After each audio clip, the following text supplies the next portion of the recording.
Cuando la intuición le salvó la vida. Cuéntenme sobre una situación en la que la intuición le salvó la vida.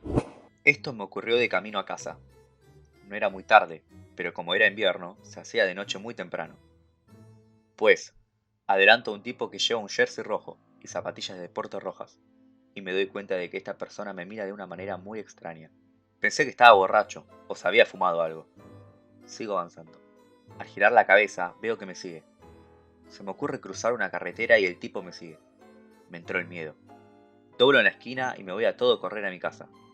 Nada más llegar, ingreso el código secreto de las puertas y allí sigo esperando. Al cabo de un minuto, aparece el sujeto, pero yo ya me encontraba detrás de las puertas. Me miró a los ojos durante unos 10 segundos y se fue sin decirme nada. Tuve la piel de gallina. Me desperté a las 3 de la madrugada. Por alguna razón estaba muy inquieto. Me fijé en mi gato que también estaba inquieto. Tenía sus orejas erizadas y no se alejaba de mis pies. El corazón empezó a latirme más rápido. No alcanzaba a entender el porqué, ya que no veía ni escuchaba nada fuera de lo habitual. Simplemente sentía cierta ansiedad que no me dejaba relajarme. Me dio por ir a la cocina. Prendí las luces por todas partes y decidí tomarme un bocado aunque no tenía mucha hambre. Al cabo de un rato, volví a acostarme. Al levantarme en la mañana, me di cuenta de que de noche un extraño había intentado irrumpir por la ventana del cuarto de estar. Las huellas dejadas en el vidrio indicaban que alguien trataba de cortar el vidrio silenciosamente utilizando una herramienta, pero se detuvo. Sospecho que las luces lo ahuyentaron. Lo curioso es que en aquel momento llevábamos 3 años de enfrentamiento con vecinos. Como a los vecinos les gustaba mucho pasar por nuestro territorio, instalamos una valla de 3 metros de alto, lo que generó muchas reclamaciones por parte de ellos. Será una coincidencia. Lo curioso es que intentaron irrumpir por la ventana poco después de haber instalado la valla, y 2 días antes de que los vecinos se mudasen a otro sitio. Para ser sincero, me alegra un montón que estos cabrones estén lejos. Ganaba dinero extra trabajando como camarera en un pub. Una noche en el pub, se me acercó un tipo y me pidió mi número de teléfono.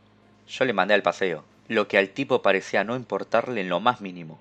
O al menos eso es lo que parecía. Cuando el bar cerró, empecé a prepararme para irme a casa. Fui hacia la salida trasera del parking, como normalmente lo hacía antes.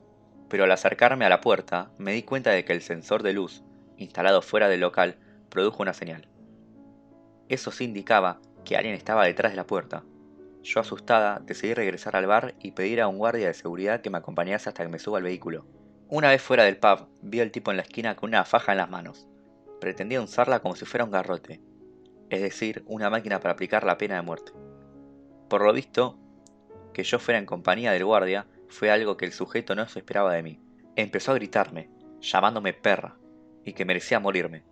Después se fue hacia la carretera y nunca volvió a verlo. Soy bombero. Recibí una llamada.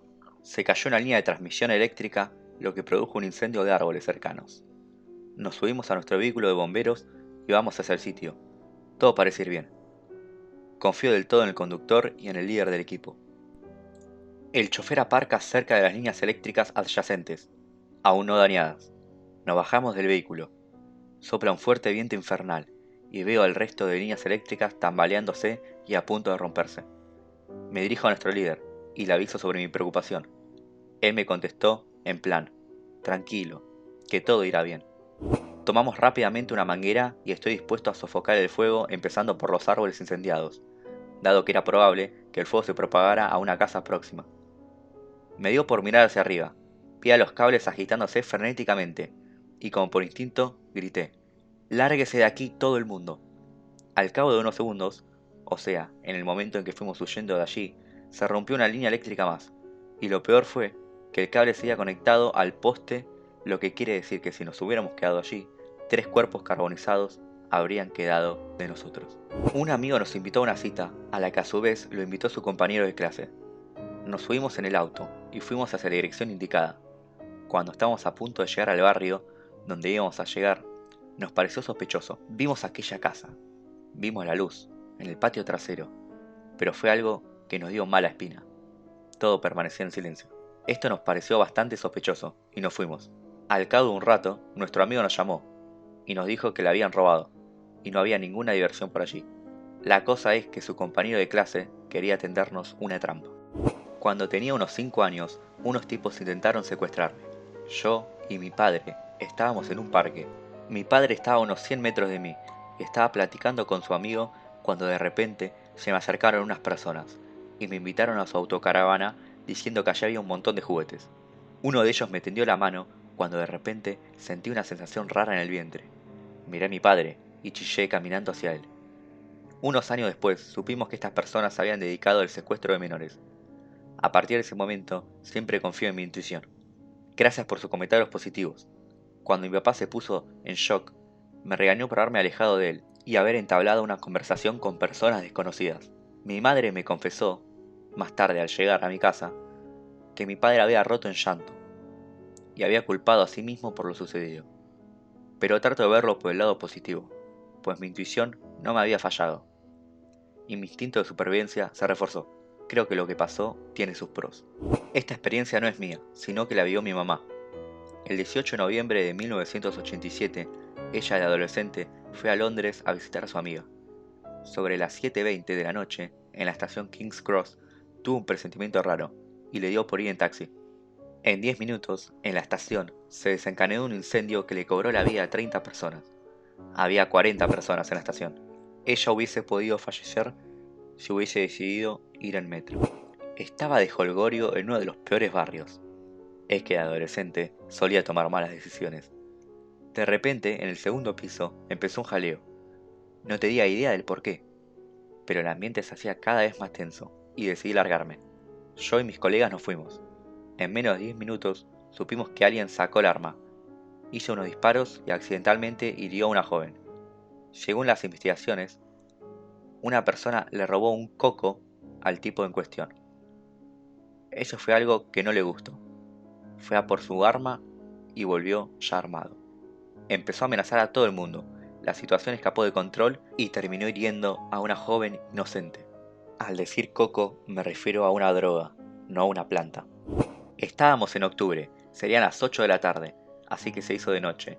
Un sujeto se sentó a mi lado en el bus y me dijo en plan: ¿qué tan buen tiempo hace hoy? No le di ni la menor importancia. Luego se bajó conmigo en la misma estación. Tuvo una corazonada de que yo debía tener cuidado. Crucé la carretera de modo que él me adelantase y que yo nunca lo perdiese de vista. Cabe señalar que para llegar a mi casa hay que subir por una colina a lo largo de la que está instalado un alto muro de ladrillos. Allí es donde está un sendero muy apartado. Cada vez que voy por este sendero normalmente escucho música, pero esta vez no. Al subir a media altura de la colina, siento algo que va muy mal. Cazo mi celular y empiezo a marcar el número de mi mamá. En ese preciso instante, oigo que alguien acelera su paso y se dirige hacia mí.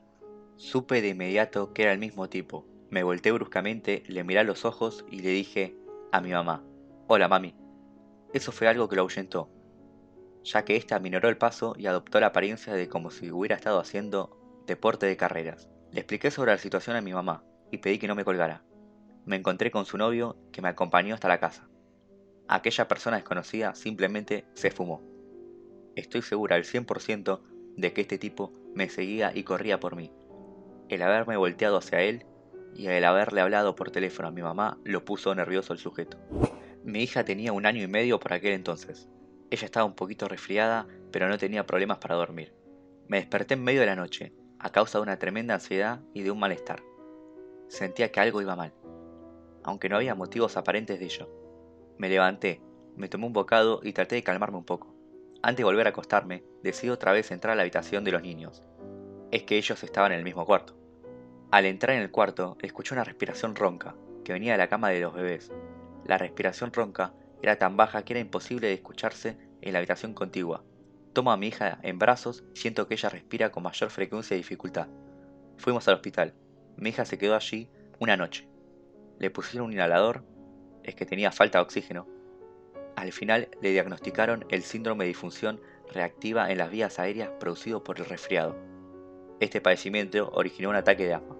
Tenía unos 14 años, estudiaba en la escuela. Un día de camino a casa noté que me seguía un hombre.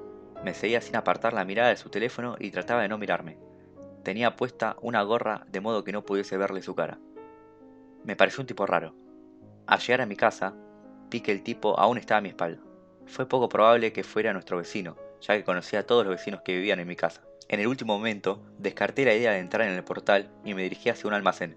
Llamé a mi mamá para avisárselo y quedé a la espera de que ella me recogiese.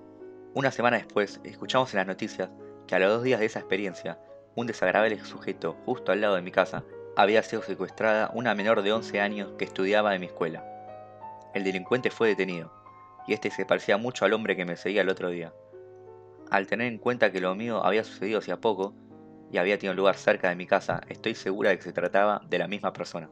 Fui en moto y mi novia estaba en el asiento trasero. Fuimos por una carretera ubicada fuera de la ciudad, y en cierto instante la moto estaba detrás de un camión cargado a tope con llantas viejas. De repente sentí que ir justo detrás de él era peligroso, y me dio por aminorar la velocidad para que el camión se alejara de nosotros. Nada más hacerlo, se cayó una llanta del camión hacia donde habríamos estado nosotros si no hubiéramos aminorado la velocidad. Un día, yo y mi esposa estábamos en un mercado de agricultores en el centro de Chico, California. Cabe señalar que soy un hombre rubio de estatura alta, en cambio mi esposa es muy baja de origen asiático. Estamos de paseo por el mercado seleccionando cierto tipo de mercancía. De repente, entre la multitud, me fijo en 2 hombres robustos, uno de los cuales era bastante alto y el otro de estatura más baja. El tipo bajito tenía una esvástica sobre la frente al igual que Charles Manson. Yo y él nos cruzamos las miradas. Él me miró, después me miró su amigo, y le hizo saber sobre mí. Avisé a mi esposa lo de los 2 hombres, y le dije que sería mejor que nos largásemos de allí.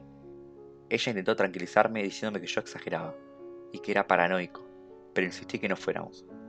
Unos 6 meses después, estamos viendo el programa Se Busca en América, cuyos protagonistas resultaron ser aquellos 2 tipos, arrestados en Oroville, por un doble asesinato relacionado con drogas.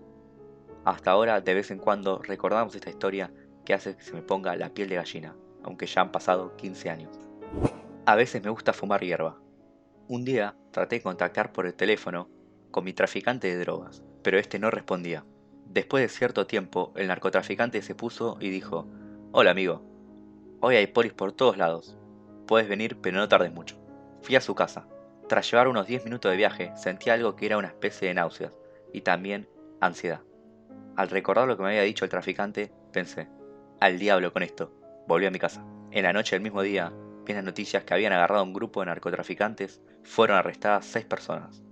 Al averiguar la dirección, supe de inmediato que se trataba de la dirección del traficante con el que yo había contactado por teléfono. Hasta ahora le doy gracias al cielo por haber elegido la mejor decisión, ya que de no haberlo hecho, habría podido acabar entre rejas también. Muchas gracias por ver este video. Acordaos de ver otros videos que tenemos en nuestro canal. Adiós.